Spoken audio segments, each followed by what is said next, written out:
Well, the wiring is complete. Now I know that this looks like a rat's nest up here, but really it's very neat.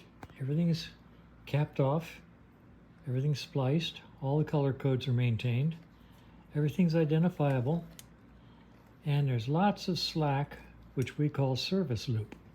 So all this extra is so that you can move things around and chase down wires when you're looking for problems, of which we don't have any right now.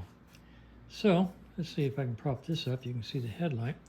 We're going to turn on the ignition, and let's see. First of all, notice that the kill switch turns off everything. So everything has to be, this has to be in the run position for anything to work. That includes the starter. It won't do it in the off position. Okay. It includes the turn signals. There's your left. There's your right. And the back ones are working too, by the way.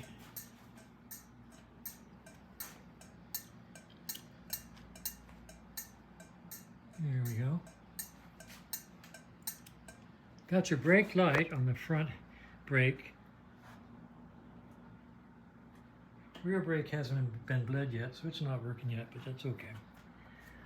And headlights. You got your dash lights. You got the tail light. And you got your high beam and your low beam. There's high beam. And there's low beam not. I'll have to check that bulb. Anyway, you get an indication here. That's high. That's low. I'll check that headlight bulb and find out what's happening. But basically, the electrical system is working. And I'm going to button up this headlight and then call this done for the day. And I might show you a couple of interesting wiring tricks. Yeah, I don't know if you've run across these things before. This is a whole assortment I bought, different sizes. These are solder connectors, not crimp, and they are made inside shrink tubing. And you put wires in them, hit them with a heat gun, they shrink down, then the solder melts. So you've got a solder connection inside shrink tubing that's waterproof and strong. Really, really small for 22 gauge wire, 18, 16, 18 gauge wire, larger wire, or when you're putting 2 or 3 wires in at the same time, and monsters, of which you very seldom ever use, and then green ones, which I don't know what they're for. Something between 14, let's see, what's it say? 16 gauge. No, not 16. AWG 18, 16, I don't know what. Anyway, neat stuff. These are, you use these, if you're not familiar with them, let's say you have an extra wire that you've cut off because you don't need it. This wire no longer does anything at all. So you don't want to just leave it hanging there, because the next guy is going to come along and wonder, why is it cut? What's it do? Is it live? So what you want to do is, I'm digressing. All right, we'll go back to those. Right now we're going to do a little shrink tubing. Fold it over, put a piece of shrink on it.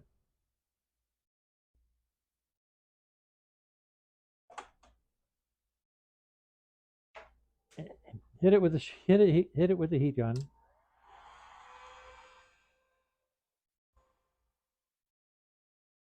And when the guy in the future sees this, all heated down and inside a piece of shrink,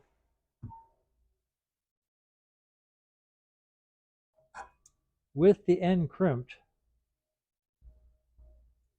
like that, he'll know that it was done on purpose. Okay? That says this wire is no good, just leave it alone. It's insulated, isolated. So that's a neat way to seal off an extra wire. Now, while we're talking about Here's some examples. This is a wire to wire. Okay, I'm going to delete that. Bare wire, bare wire. Put it in here with the wire inside the solder. Hit the shrink first on both ends. Now it's held in tight. Now hit the solder, and the solder melts right there. Can you see the melted solder? I hope so. I'll come on up there and see if you can see the melted solder. That is a really, really nice soldered connection, fully insulated, all in one step without bothering to get out a soldering iron. Let me just take a look through the viewfinder and see if you can see it. Yeah, you can see that really well. Isn't that nice? That's a good splice.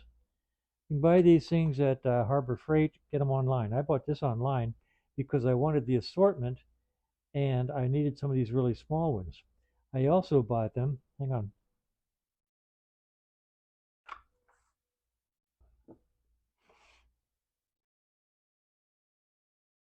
in bulk. These are the big ones, 200 pieces. And I usually buy the blue ones and the red ones in bulk because I use a lot of them. Okay, here's an example of one wire going in and connecting to three using that. One wire connecting to two, nice soldered joint, and a couple of one-on-ones like that. All right, so we've done a pretty good demonstration. This is a good way to terminate a wire, and I don't know what else to show you. Let's see, let's do another termination just for the heck of it. I always fold them over, makes it look really cool. Put them in the solder, in the solder. Put them in the shrink. Heat it up.